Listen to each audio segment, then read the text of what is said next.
Hello, everyone. Man, it's been it's been a little while. I have moved at least once, I think, since the last time I made a video. It's taken me a little while to get my lighting set up, and I've had sort of this grand plan to create like a new reintroduction of my channel and talk about some of the plans that I have to make new videos and some of the ideas and all of those things, but uh, sort of coming up with that video has been daunting enough that it's kept me from doing any videos. So, without further ado, without further delay, I wanted to just kick it right off with a review. Um, a few months ago, maybe like 2 months ago, I was approached by this NATO strap brand. This is Mora, Mora. The link to their website will be in the description of this video. Sent me an email and asked if I wanted to check out some of their straps. They are doing a couple of things a little bit differently than a lot of the big NATO strap manufacturers out there, and they wanted to get my take on it, give me the opportunity to show you guys some of their straps, and go from there. I think a couple of the things that are worth pointing out about these straps is Mora specifically states that the material they use is not the typical, like, quote, seatbelt material that you see in some of the premium NATO strap offerings. It's a little bit lighter weight, it breathes a little bit easier, and it is just a little bit more flexible. And I noticed that right out of the gate. Like these weren't stiff. They have a really nice drape to them right away. They're soft.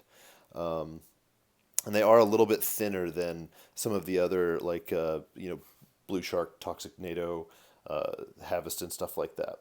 I still like all of those straps a lot, and I think they have a place. But I think that the material they're using is interesting. They're really, really long, so they should be able to accommodate quite a large wrist.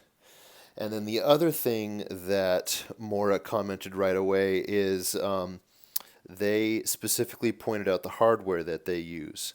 Uh, they stated that a lot of other manufacturers are using buckles that are held in with spring bars, and these are sewn in buckles that, instead of being stamped like some of the cheaper NATO straps that you might be familiar with, these are milled out of a piece of steel. So they're a very robust, strong construction. And then all of their keepers are also sewn in, uh, and again are single piece. So this one slides, if you see that. So you can imagine that the strength of the buckles and the hardware itself, I think the argument could be made that it is probably stronger. I've never had hardware on a NATO strap fail on me before, but in theory, I imagine the claim that they're making is correct. And you can see here that the buckle itself is stylized and a little bit different shape from what you would see on like something from like cheap NATO straps or something like that. But it is still kept nice and trim, and it's not going to dig into your wrist and whatnot as you're wearing it. I do like the design of their buckle quite a bit. The one thing that I noticed, let me put the watch on and I'll show this to you. The one thing that I noticed about their straps that I didn't care for was, with how long the straps are and how thin the material is, the keepers are almost a little too wide. Bear with me for 1 second while I put this on. So, this is my new Hamilton, by the way. Big fan of this watch. Talk more about it later. Can you see all that space between the keeper and the strap? It's the same on these keepers back here, almost to the point where if you just tug, how can I do this so you can see? If you just tug on this, you can pull it right through. These keepers are so wide that it doesn't retain the strap super well if you do a tuck and fold back over, that like I like to do. It has a tendency to be pretty loose. Sorry, I'm kind of dancing around the camera here trying to put this strap on, but you get the idea. That's the one negative that I have found with them. The straps run about $30 a piece, which I think is a fair value for what you're getting. It's plus or minus a couple of dollars there. I don't have the website in front of me, but you can check it out. I would expect to pay in about the ballpark of $30. Some of the other options that you can get for $30 would be my current personal favorite NATO strap. These are from Worn and Wound. I think it's the Chevron adjustable. Boy, I sure hope it's actually Worn and Wound.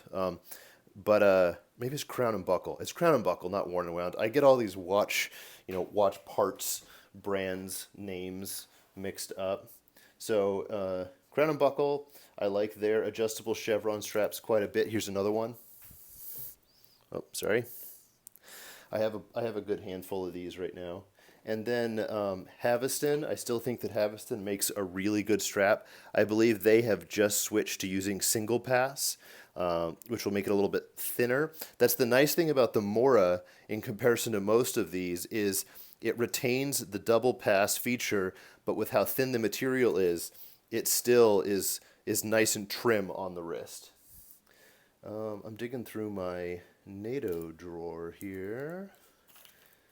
And I'm looking for my... I'm not going to be able to find it. I was not prepared for this video. I haven't made one in so long. I'm losing my... oh, here it is. And of course, the tried and true, everyone's favorite, the Toxic NATO. I'm still a fan of Toxic NATOs. I think their Shiznit straps are high quality and some of the best that are out there. I can understand... Mora's argument about the spring bar buckles here. You can see that the Toxic is a spring bar buckle. But again, this is not an area of the strap's performance that I have seen a lot of failure from.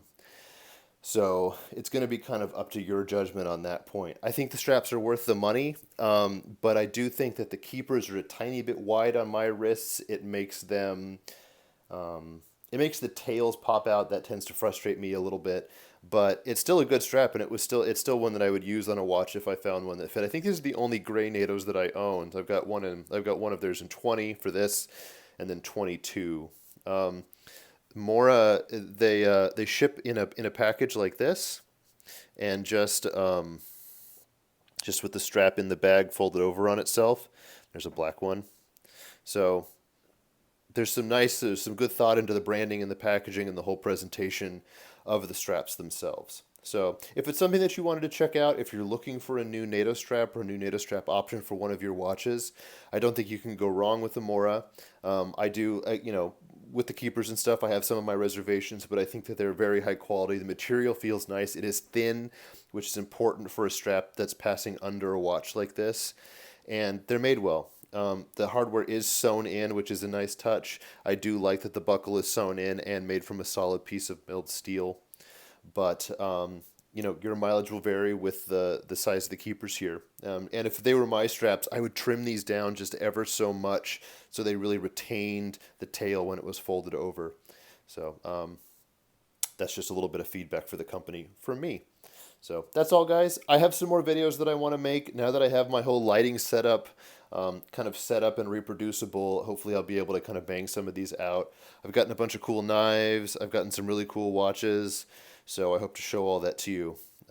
Anyway, so I'm looking forward to your comments. There will be a link to Mora strap and to my Instagram in the description. And let me know if you have any requests or if you want to see anything specific. Thanks a lot. See ya.